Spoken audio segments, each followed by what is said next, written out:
একটা সময় যে কলা গাছকে শুধু আবর্জনা কিংবা গরু ছাগলের খাবার হিসেবেই দেখা হতো, সেই কলা গাছই এখন উন্নত বিশ্বের ফ্যাক্টরিগুলোর প্রধান কাঁচামাল।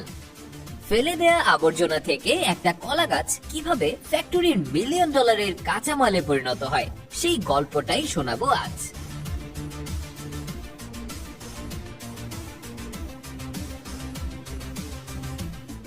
এই অবিশ্বাস্য যাত্রা শুরু হয় কলার বাগান থেকে।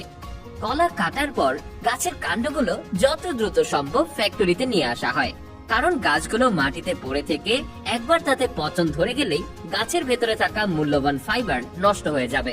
তাই ফ্যাক্টরিতে আনার 24 ঘন্টার ভেতরেই দক্ষ হাতে বা মেশিনের সাহায্যে গাছের কাণ্ডগুলোকে লম্বালম্বি ভাবে ফালি করা হয়। এরপর আসে সব থেকে ইন্টারেস্টিং পার্ট, যাকে বলা হয় ডেকর্টিকেশন। এই ধাপে এক বিশেষ ধরনের মেশিনের ভেতর দিয়ে কলার ফালিগুলোকে চালানো হয়। মেশিনের ভেতরে থাকা ধারালো ব্লেডগুলো কলার কাণ্ডের নরম অংশগুলোকে পিষে বের করে দেয়, আর ভেতর থেকে বেরিয়ে আসে সাদা ধবধবে লম্বা সব আঁশ বা ফাইবার। দেখতে অনেকটা পাটের মতো মনে হলেও এই ফাইবারগুলো অনেক বেশি মসৃণ এবং মজবুত। ভিডিওতে দেখুন মেশিনটি কত দ্রুত এক একটা ফালি থেকে আঁশ আলাদা করছে। যে কাজ আগে হাতে করতে দিনের পর দিন লাগতো, এই আধুনিক মেশিন তা কয়েক সেকেন্ডেই করে দিচ্ছে। নতুন বের করা ফাইবারে আঠালো রস ও স্টার্চ লেগে থাকে, যা পরিষ্কার না করলে পরে কাপড়ে দাগ পড়তে পারে।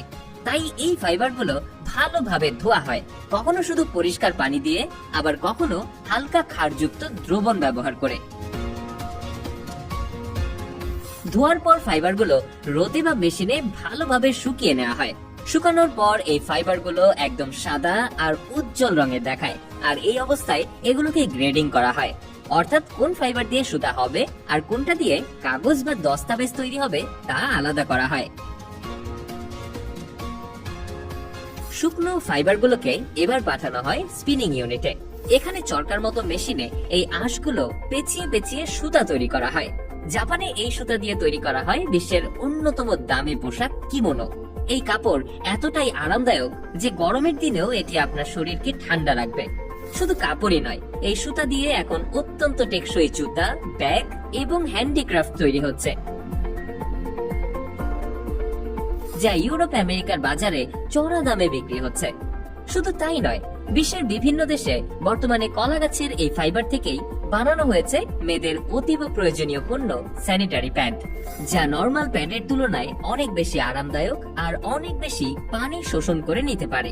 তাই দিনকে দিন এই কলা গাছ দিয়ে বানানো প্যাডের চাহিদাও লাফিয়ে লাফিয়ে বাড়ছে। এবার আপনার মনে প্রশ্ন জাগতে পারে, ফাইবার বের করার পর গাছের বাকি অংশের কি হয়? এখানেও রয়েছে প্রযুক্তির ছোঁয়া। কলার রস এবং অবশিষ্টাংশ থেকে তৈরি করা হয় উচ্চমানের জৈব সার এবং লিকুইড ফার্টিলাইজার, অর্থাৎ কলা গাছের এক ফোঁটাও অপচয় হয় না, আর একেই বলে জিরো ওয়েস্ট প্রোডাকশন। সবচেয়ে বড় আশা জাগানো বিষয় হলো, বর্তমানে আমাদের দেশের আনাচে কানাচেও কলা গাছ কিংবা কচুরিপানার মতো অপ্রয়োজনীয় জিনিস ব্যবহার করে কিন্তু অলরেডি ফাইবার বানানোর কাজ অনেকেই শুরু করে দিয়েছে। তাই অদূর ভবিষ্যতে সঠিক প্রযুক্তি ব্যবহার করলে আমরাও এই ফেলে দেওয়া গাছ থেকে হাজার হাজার কোটি টাকার বৈদেশিক মুদ্রা অর্জন করতে পারি। তো আপনার কাছে কোন কাপড় বেশি পছন্দ, কলার ফাইবার দিয়ে